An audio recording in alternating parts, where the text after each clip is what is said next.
Read and Write is a very versatile tool, and so I recommend playing around with the various features to see what works best for you and what you'd like to utilize.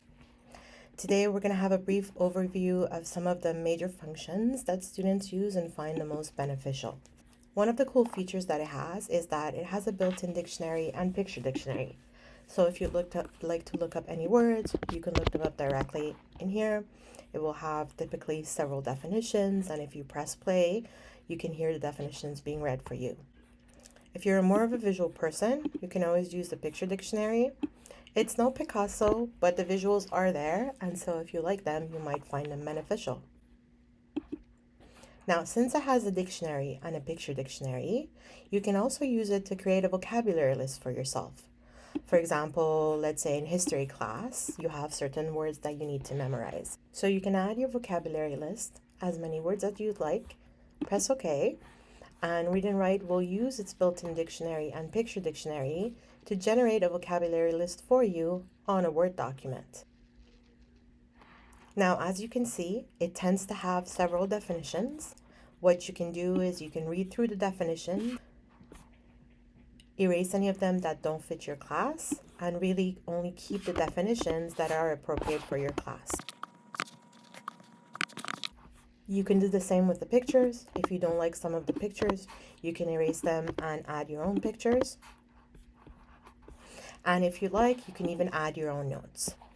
I personally really like that it goes from blue, white, so it really differentiates the different words. And of course, since this is a Word document, you can keep adding or removing words, and so it's a live document that can be edited at. Another interesting feature of Read and Write is the prediction function right here. For those of you who may have used WordQ in the past, this will be familiar.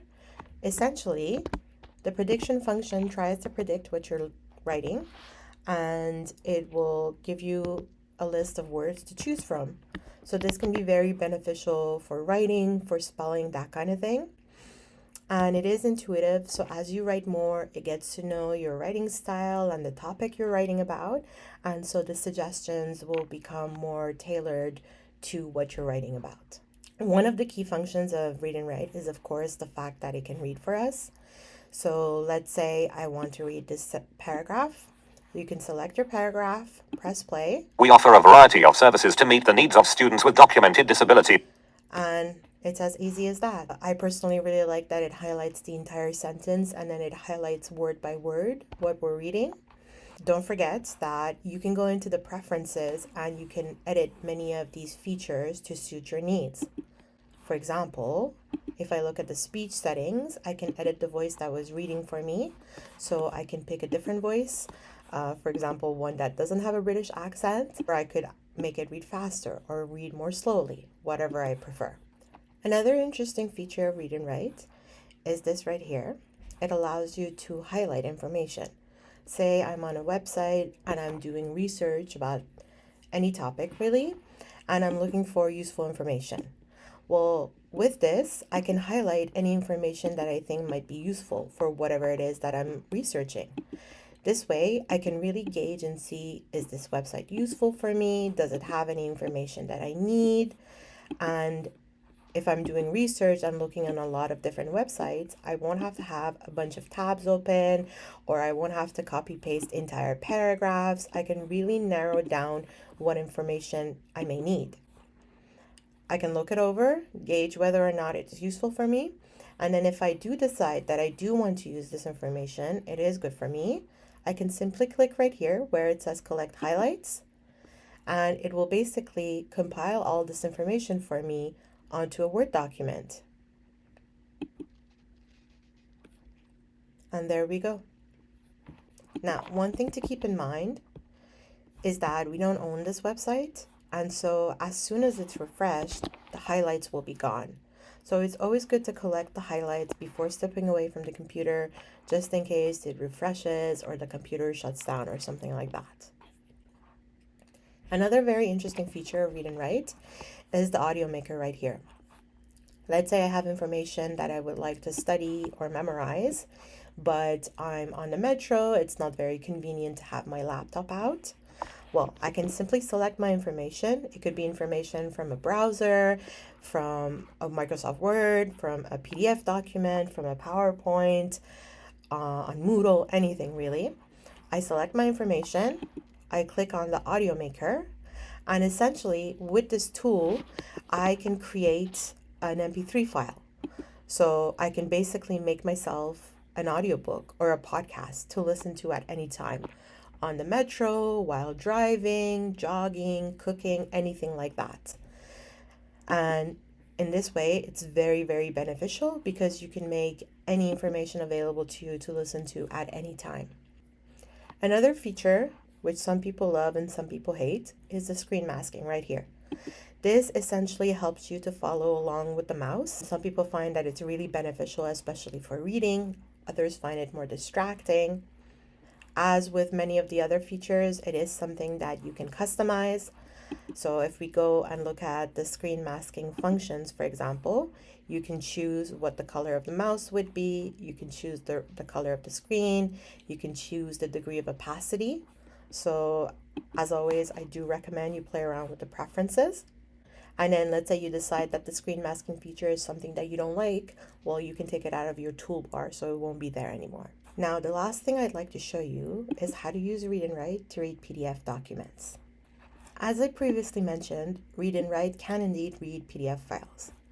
However, sometimes you're going to have some PDF documents like this one where you can't actually select the text. And that's because this is not a proper digital PDF. It's actually a picture that's been saved as a PDF. And unfortunately, Read&Write cannot read picture files. But don't despair, there is still a solution. Now, let's say that you're only interested in reading this one paragraph. You don't really care about anything else in your PDF. Click on the screenshot reader and take a screenshot of the paragraph that you're interested in reading.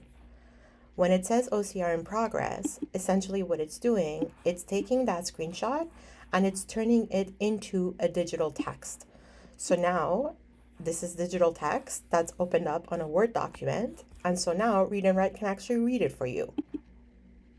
Text to speech. Read what I type, including individual words, passages.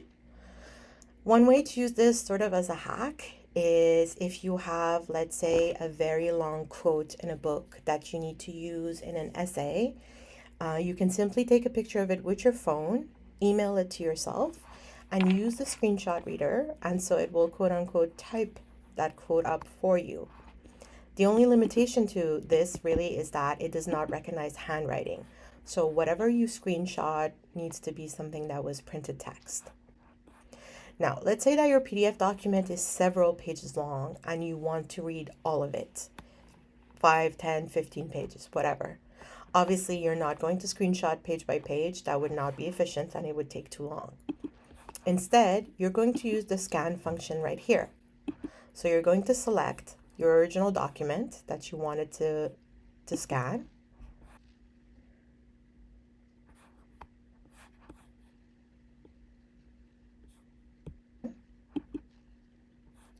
And so it's going to scan it and it's going to go through the entire original text and it will create a new version for you that will be fully digital. And here we go. I have my original document, which remains a picture file where I can't select the text. And I have this new version created by Read&Write where I can actually select the text. And now, because it is a proper digital file and no longer an image file, Read&Write can actually read it for me. Reviews writing for incorrect grammar, spelling, phonetic, capital. There we go. So these are some of the key features of Read&Write. I really do recommend going into the settings, playing around with them, and customizing it however you like. And of course, please don't hesitate if you're having trouble using this or install it on your computer. Feel free to contact me at the Access Center.